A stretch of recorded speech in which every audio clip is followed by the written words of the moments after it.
जानते हो, जिंदगी के कुछ सबसे गहरे सच बड़े ही सरल सवालों में छिपे होते हैं। कभी तुमने अकेले में बैठकर सोचा है, मैं वास्तव में कौन हूं? न नाम, न शरीर, न वो भूमिकाएं जो दुनिया हमें देती है, बल्कि मैं, असली मैं। शिव सूत्र का पहला सूत्र इस रहस्य को सिर्फ 3 शब्दों में खोल देता है। चैतन्य महात्मा, यानी चेतना ही आत्मा है। आओ इसे धीरे धीरे समझते हैं। भाग 1, चैतन्य महात्मा का सच्चा अर्थ। हम अक्सर मानते हैं कि हम हमारा शरीर हैं, या हमारे विचार, भावनाएं, डर, यही हम हैं। पर शिव कहते हैं, ये सब तुम नहीं हो। तुम हो वो दर्शक, वो गवाह जो बिना बदले सबको बदलता हुआ देखता है। सोच कर देखो, तुम्हारा शरीर बचपन से बदल गया, तुम्हारे विचार बदले, इच्छाएं बदली, रास्ते बदले, लेकिन जो इन सब बदलावों को देख रहा था वो आज भी वैसा ही है, शांत, साक्षी, अनुभव करने वाला। वही तुम्हारा असली स्व है, चेतना। भाग 2, आकाश और बादलों का उदाहरण। चलो इसे एक छोटा सुंदर उदाहरण से समझते हैं। आकाश की कल्पना करो, उसमें बादल आते हैं, कुछ सफेद, कुछ काले, कुछ बारिश से भरे हुए। कभी तूफान आता है, कभी सूरज निकल आता है, पर आकाश, वो हमेशा वही रहता है, अछूता, शांत, निर्लिप्त।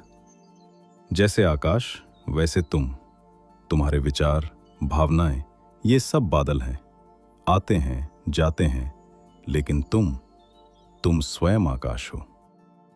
भाग 3, गुरु और बच्चे की कहानी।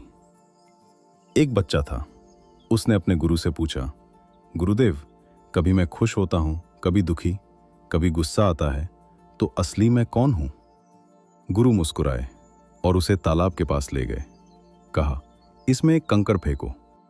लड़के ने कंकड़ फेंका, लहरें उठीं, गोल गोल फैल गईं, फिर धीरे धीरे पानी शांत हो गया। गुरु बोले, ये लहरें तुम्हारे विचार हैं, पर पानी, वो हमेशा पानी ही रहता है, लहरों से पहले भी और बाद में भी।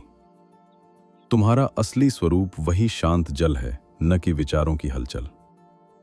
भाग 4, यह सूत्र जीवन में कैसे मदद करता है। यह सूत्र सिर्फ दर्शन नहीं है, यह रोजमर्रा की जिंदगी का सबसे सशक्त उपकरण है। जब गुस्सा आए, मैं गुस्से में हूं मत कहना गुस्सा मेरे भीतर उठ रहा है। जब तनाव हो, मैं तनाव में हूं मत कहना तनाव आ रहा है और चला जाएगा। यह छोटा सा बदलाव चेतना की दिशा बदल देता है। तुम बादल से वापस आकाश बन जाते हो। भाग 5, शिव ने यहीं से शुरुआत क्यों की। पहला सूत्र यही क्यों? क्योंकि जब तक ये नहीं समझते कि खोजने वाला कौन है, तब तक खोज पूरी नहीं होती।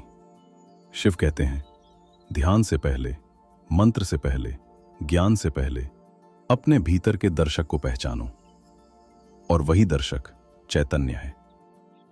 भाग 6, समापन ध्यान। अब एक धीमी सी सांस लो और धीरे से छोड़ दो। आंखें बंद करो और अपने भीतर वो जगह महसूस करो जहां विचार आते जाते हैं, बिना रुके, बिना टिके। वो शांत साक्षी, वो भीतर का आकाश, वो तुम हो। यही है प्रथम शिव सूत्र का संदेश। चैतन्य महात्मा, चेतना ही आत्मा है। अगर इसने तुम्हें छुआ, तो तुम शिव के मार्ग पर पहला कदम रख चुके हो।